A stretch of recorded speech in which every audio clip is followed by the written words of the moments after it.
지난달 하나님께 집중합시다. 기억이 나십니까? 이삭이 우물을 받지만은 하나님께 집중하니 우물에 관심이 있는 것이 아니라 늘 하나님께 관심이 있어서 옮겨가는 곳들마다 우물이 따라오는 것처럼 우물을 따라가는 것이 아니라 이삭에 가면 물줄기가 따라왔다, 그런 이야기를 했습니다. 하나님께 우리가 집중하고 또 집중하면 하나 나오는 기독교의 심볼이 하나 나와요. 집중하면 여러분 십자가입니다. 십자가. 4월 첫째 주일이 저희들이 부활주일이에요. 부활주일인데 하나님께 집중하면 여러분 마지막 나오는 기독교의 심볼이 뭐냐면 십자가입니다. 십자가. 그래서 십자가는 하나님의 은혜입니다. 우리 옆 사람과 함께 그렇게 인사를 나누겠습니다. 십자가는 하나님의 은혜입니다. 세상을 집중하는 사람들은 십자가가 나오지 않습니다. 하나님께 집중하며 우리 신앙과 우리의 믿음을 간직할 때 나오는 것이 여러분 십자가입니다. 그렇기 때문에 십자가는 하나님의 은혜라는 것입니다. 모든 면에 하나님께 집중하고 하나님을 먼저 생각하는 사람, 십자가의 구속의 원리가 나오는 것입니다. 바울은 하나님께 집중하기보다는 율법에 집중했던 사람입니다. 오히려 할례의 법에 집중했던 사람입니다. 그래서 열정적인 율법주의자였고 바리새인 중에 바리새인이었습니다. 그러나 하나님께 집중하고 하나님의 마음 앞에 그리 새롭게 섰을 때 나타나는 것은 십자가뿐이었습니다. 나는 오직 십자가만 자랑한다고 이야기를 합니다. 십자가를 자랑하는 복음의 사도가 된 이유가 있습니다. 그것은 십자가의 의미를 깨달은 후에 하나님께 집중하니 하나님께 인류를 구원하기 위해 주신 하나님의 놀라운 역사가 십자가였습니다. 그것을 깨닫고 난 다음에 세상의 모든 것들을 다 배설물로 버리게 되었다는 것입니다. 빌립보 3장 8절에 보면 이 모든 것들을 배설물로 여겼노라. 하나님의 뜻에 어긋나는 세속적인 모든 것, 그걸 세상이라고 합니다. 이 세상을 우리가 사는 이 코스모스, 이것을 말하는 게 아니라 세상의 모든 것을 배설물로 버렸다는 이야기는 하나님의 뜻에 어긋나는 세속적인, 그러니까 복음에 반하는 그 모든 것들을 버렸다는 것입니다. 여러분, 우리가 잘 이해를 하셔야 돼요. 세상을 다, 이 세상의 것들을 다 배설물로 여겼다. 명예와 또 갖고 있는 정욕과 세상에 갖고 있는 모든 스펙들 다 그렇지만 그것이 하나님과 걸림돌이 되어졌을 때 그걸 버리는 거예요. 그러나 그 가진 모든 것들이 복음의 확장을 위해서, 복음의 더 큰 역사를 위해서 사용되어질 때는 여러분 빛나게 사용되어지는 것입니다. 그렇게 명석했던 바울의 두뇌가 성경 13권을 쓰는데 사용되어진 것입니다. 그렇게 명석했던 머리로 오히려 복음을 박해했던 그가, 그 명석한 두뇌가 하나님께 대해서 아름답게 쓰임 받을 때는 13권의 성경을 기록했다는 것입니다. 그가 논리적으로 노마서를 기록함으로 가보지 않은 노마 땅에 하나님의 복음의 역사를 이루고 저 땅끝까지 가려고 했던 엄청난 프로젝트를 갖게 되었다는 것입니다. 하나님과 하나님의 뜻에 대해서 여러분 이렇게 합해서 갈 때는 그것이 좋지만은, 그러나 이 세상의 그 어떤 것들도 하나님 뜻에 어긋난다면 그때 다 배설물로 버렸다는 것입니다. 그래서 복음만 전하는 사람이 되겠다, 예수만 자랑하겠다는 것입니다. 그는 오늘 이야기합니다. 그래서 십자가를 통해서 세상이 나에 대해서 죽고 나도 세상에 대해서 죽었노라. 여러분, 죽은 사람이 무슨 세상에 어떤 의미가 있겠습니까? 죽었다고 이야기를 해주고 있습니다. 15절에 보면 그래서 할례나 모헬레가 아무 의미가 없는 것이다. 우리가 그렇게 생각했던 것이 복음 앞에는, 십자가 앞에서는 할례도 모할례도 아무 의미가 없고 새 사람이 되는 것이 중요하다는 것입니다. 그런즉 누구든지 그리스도 안에 있으면 새로운 피조물이라, 이전 것이 지나갔으니 보라 새 것이 되었도다. 할례를 받았느냐 안 받았느냐가 아니라는 얘기입니다. 새 사람으로 된다. 하나님 안에서 새로운 피조물이 되고, 요한복음 3장 3절에 보면 물과 성령으로 거듭나는 것을 이야기해 주고 있습니다.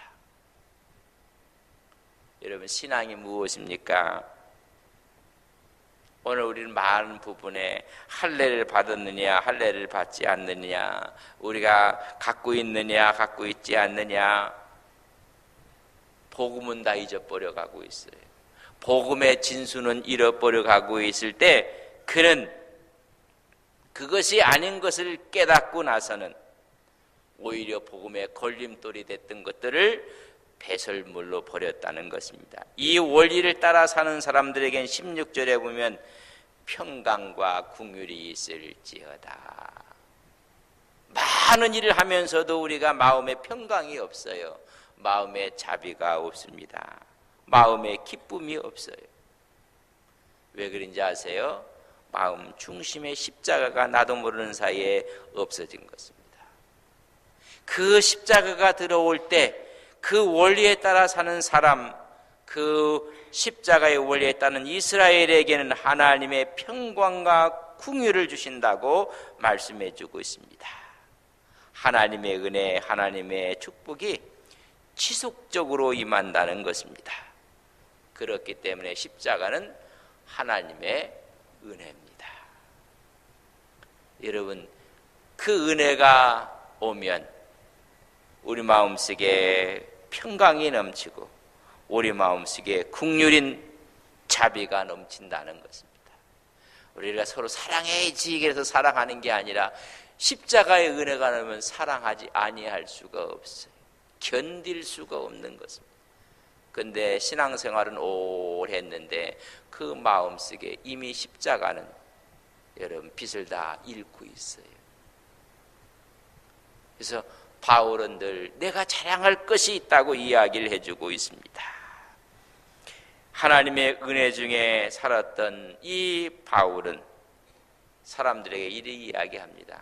이제 나를 더 이상 괴롭게 하지 마십시오. 정말 하나님의 은혜로 살았던 그가 하는 말이 나를 더 이상 괴롭게 하지 마십시오. 내 몸에는 예수의 흔적이 있습니다. 여러분, 주님의 흔적을 갖고 사는 사람입니다. 주님의 흔적을 갖고 있다고 이야기해 주고 있습니다. 갈라디아 지역 안디옥이 위쪽, 비시디아 안디옥이 있고 수리아 안디옥이 있는데, 여러분 저 비시디아 안디옥 쪽 갈라디아 지방에 갔을 때 참 험한 꼴을 많이 당했어요, 바울이. 특별히 갈라디아 지역에 갔을 때는 자칭 사도다, 자칭 사도. 저건 사도도 아니다. 여러분, 가장 지도자가 들어서는 안 될 그런 이야기까지 듣게 됩니다.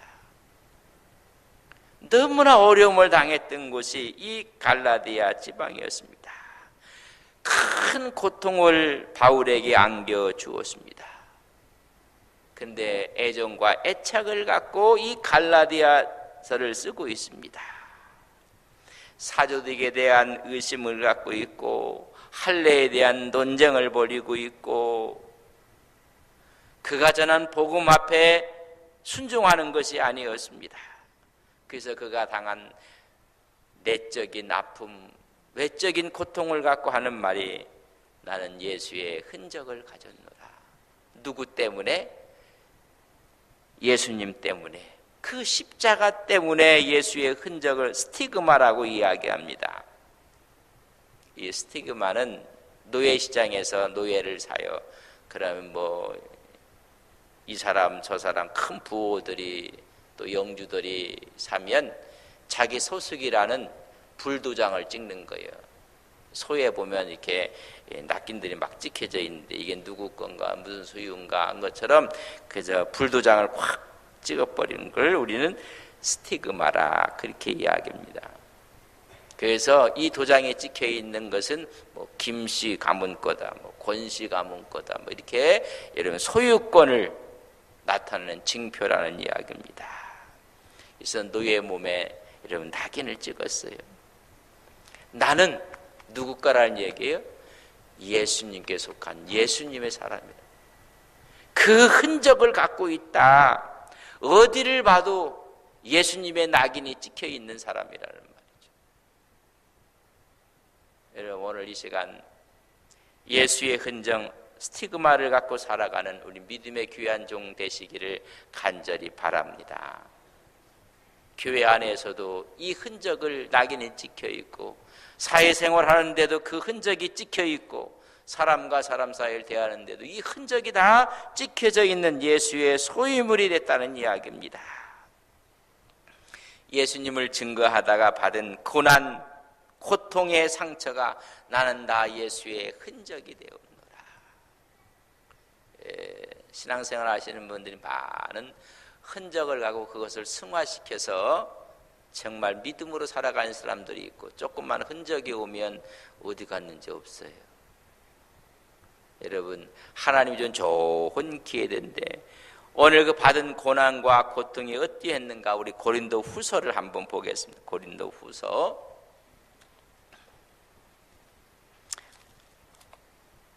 바울이 갖고 있는 아픔과 고통이 어떠했는가 고린도 후서 11장입니다.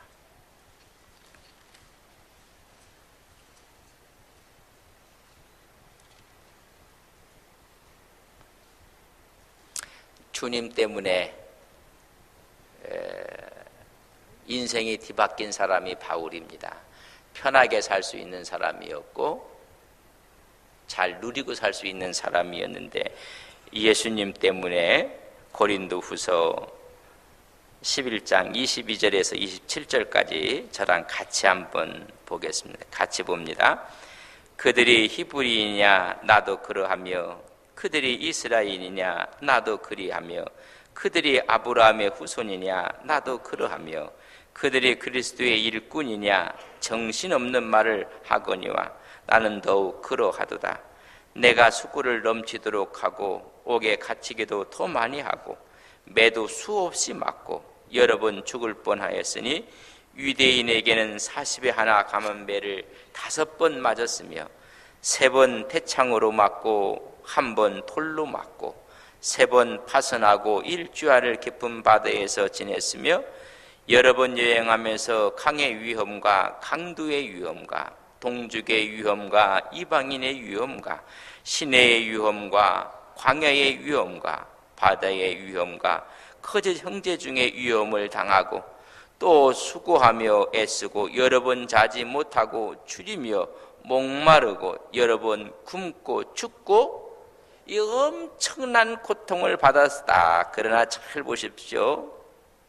28절 이외의 일은 고사하고 아직도 날마다 내 속에 눌리는 일이 있으니 그 모든 교회를 위하여 염려하는 것이라. 이 정도 됐으면 교회가 어떻게 되든 말든 근데 이것보다 더 가슴 아픈 일이 내가 교회를 염려하는 것입니다. 내가 이런 고난을 받은 것은 교회가 교회다워지게 하기 위해서 이래 됐는데 내가 더 가슴 아픈 것은 교회에 대한 염려니라. 이렇게 만든 것이 뭡니까? 십자가입니다. 십자가. 그래서 내가 결코 다른 것은 자랑하지 않겠노라. 내가 십자가의 도만 전하겠노라. 이것을 다 훈장처럼 흔적을 갖고 살았던 바울의 모습입니다. 그래서 그는 십자가는 고난이 아니라 십자가는 하나님의 은혜였습니다. 이 아픔과 이 고통은 고사하고 내가 교회에 대한 염려가 더 마음에 뜨겁다. 오늘 이 시대에 하나님의 교회를 생각하는 마음이 더 뜨거운 마음으로 이것을 준 것이 뭐냐? 십자가였다는 것입니다. 장군들이 있어요. 그러면 훈장들을 많이 타요. 근데 별은 날았는데 여기 훈장이 하나도 없어. 그러면 그 별은 가짜든지 뭐 의미가 없는 거예요. 여러분 별을 달았으면 그 별을 달은 뒤에는 참고 견디고 아프고 생명 바쳤고, 근데 별은 달았는데 그것이 하나도 없어요. 하나. 우리는 몰라요. 그래 하나님이 이렇게 보는데 별은 달았는데 가슴에 왜 아무것도 없지? 흔적이 없는 거예요. 흔적이. 손해본 흔적도 없고 아파본 흔적도 없고 참아본 흔적도 없고 교회를 뜨겁게 생각하는 마음의 흔적도 없고. 우리가 하나님 앞에서 그 흔적이 내가 있노라. 예수 그리스도의 신실한 사도였음을 내가 흔적으로 말하노라. 그러면서 하는 말이 나를 더 이상 괴롭게 하지 마십시오. 나는 예수의 흔적을 가진 사람입니다. 또한 이야기합니다. 나는 세상에 대해서 죽은 사람입니다. 여러분, 세상이 나에 죽고 내가 세상에 대해 죽었다고 이야기를 해주고 있습니다. 어떤 납비가 이렇게 물어봐요. 세상에 대해 죽었다는 뜻이 무엇입니까? 의미가. 우리가 이야기하는 내가 세상에 대해 죽었다. 그러니까 납비가 제자를 데리고 한 무덤으로 갔다고 합니다. 무덤으로 데려가서 무덤을 향해서 요걸 한번 실컷 해봐라 그랬어요. 요걸 그래서 바가지로 했답니다. 또 좀 지나더니 칭찬을 한번 해봐라 했더니 칭찬을 그냥 얼마나 많이 했는지 가만히 보니까 어처구니가 없어서 스승님 왜 이런 어처구니 일을 시킵니까? 이게 무덤이 내가 욕구한다고 해서 벌떡 일어나서 나를 때리겠습니까? 내가 칭찬을 한다고 해서 무덤이 덩실덩실 춤을 추겠습니까? 왜 이게 어처구니 없는. 그러니까 그래서 그때 비로소 하는 말이 스승이 이것이 세상에 대해서 죽은 것이다. 너 칭찬한다고 덩실덩실 춤추지 마라. 너 잘한다고 할 때 우쭐대지 마라. 또 너의 마음속에 아픔을 주고 말 한마디에 비수를 찔러도 거기에 반응하지 마라. 그게 죽은 거다. 여러분, 죽은 사람은 반응하지 않아요. 조금 칭찬을 한다고 해서 또 욕을 한다고 해서 거기에 좌우되지 않는, 어떤 반응을 하지 않는 것, 그게 세상에 대해서 죽은 것입니다. 지난 2월 달에는 목계지덕이라는 걸 말씀을 드렸어요. 여러분, 훌륭한 싸움닭을 만들라니까 너무 반응을 해. 그러니까 안 된다. 마지막에는요, 여러분, 나무로 깎아놓은 닭처럼 반응이 없어. 여러분, 뭐라고 하든. 그래서 정말로 세상에서 죽었다는 거예요. 세상이 아무리 좋게 말한다 할지라도, 세상이 아무리 험한 이야기를 한다 할지라도 무덤처럼 거기에 연연하지 말라는 것입니다. 나는 세상에, 그러니까 내 흔적을 너무 많이 갖고 있다. 그래서 더 이상 나를 괴롭히지 마십시오. 세상에 관심을 버렸다는 것입니다. 세상에 관심을 버리고 관심사항이 있다면 십자가였습니다. 그 관심을 다 버렸어요. 세상 자랑을 우습게 생각했다는 것입니다. 8일 만에 할례를 받고 바리새인의 바리새인, 히브리 중에 히브리요, 벤이면 지파요. 이 모든 것들이 아무것도 아니라는 것입니다. 보면 계속 자기 얘기만 하는 분이 있어요. 내가 소시적에는 어떻게 했고, 내가 내 지식도, 내 명예도, 내 재물도, 내 권력도 다 의미가 없다는 것입니다. 하늘을 얘기하는 사람이 땅의 것에 마음을 두지 않는다는 것입니다. 하늘의 가치를 살고 또한 세상에 대해 죽었다는 것은 세상에 관심을 두지 않고 세상의 자랑을 헛되게 생각하고 고난이 와도 낙심하지 않는다는 것입니다.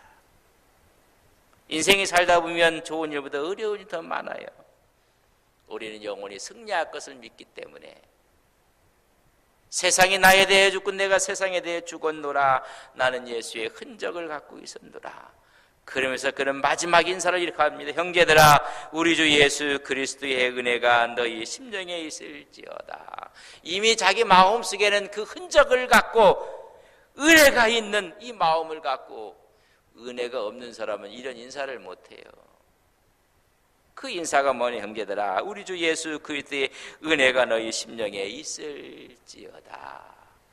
그러니 십자가는 하나님의 은혜입니다. 제가 갈라디아 마지막 절로 인사를 드립니다. 형제들아, 우리 주 예수 그리스도의 은혜가 너희 심령에 있을지어다. 여러분의 마음속에 십자가는 그래서 은혜예요. 은혜를 깨달은 사람은 하나님의 은혜가 너에게 있을지어다. 우리가 부활주의를 앞두고 사순절을 지나고 있고, 또 이달 마지막에 보면 한 주간 특별 새벽기도에 고난주간 드리게 될 것입니다. 하나님, 십자가가 뭐라고요? 그게 은혜요. 근데 십자가를 전부 다 피해가요. 피해가고 십자가 오면 이리 피하고 저리 피하고. 십자가는 하나님의 은혜예요. 은혜. 우리 같이 한번 이렇게 고백합시다. 십자가는 하나님의 은혜입니다. 우리가 2월 한 달 동안 이렇게 인사할 거예요. 집사님, 십자가는 하나님의 은혜입니다. 두 번째 주일도 십자가는 하나님의 은혜입니다. 우리가 부활주의 다가올 때까지 2월 한 달 동안 이런 인사로 서로 할 때, 아, 십자가는 은혜였구나. 여러분, 하나님께 집중하고 집중했더니 하나님의 구속사의 사건이 나왔는데, 그게 뭐예요? 그게 십자가라. 십자가가 없으면 구원받을 수 없는 이 백성들. 우리 집사님 기도해 주셨는데, 앞으로 이 십자가를 좀 제대로 전하는 것까지 힘들어지게. 십자가만이 구원이에요. 십자가만이. 누가 뭐래도 우리는 이거 전해야 돼요. 십자가만이 하나님의 은혜입니다. 십자가 외에는 구원이 없습니다. 예수 외에는 구원이 없습니다. 하나님께 집중하고 이 일을 가는 우리의 신앙과 우리의 믿음이 되시길 주님의 이름으로 간절히 바랍니다. 어떤 분은 집에 가서 아이고 내가 이 집에 말해서 이게 십자가야 그런 분인데, 그 십자가는 잘못된 십자가예요. 그러나 이게 은혜라 생각하면 집에서도 은혜가 되는 거예요. 아이고 내가 평생 섬겨야 될 내 남편이 십자가야. 어떤 분은 또 그런 분이 있어요. 세상에 또 남편이 십자가라는 분은 참 이상한 분이에요. 그러면 십자가인 줄 알고 여러분 뭐 한다고 했어요? 반응하지 않고 내가 죽었다 생각하면 거기에 은혜가 와요. 우리가 하나님의 이런 은혜를 받고 우리가 믿음으로 승리하시기를 주님의 이름으로 간절히 축복합니다.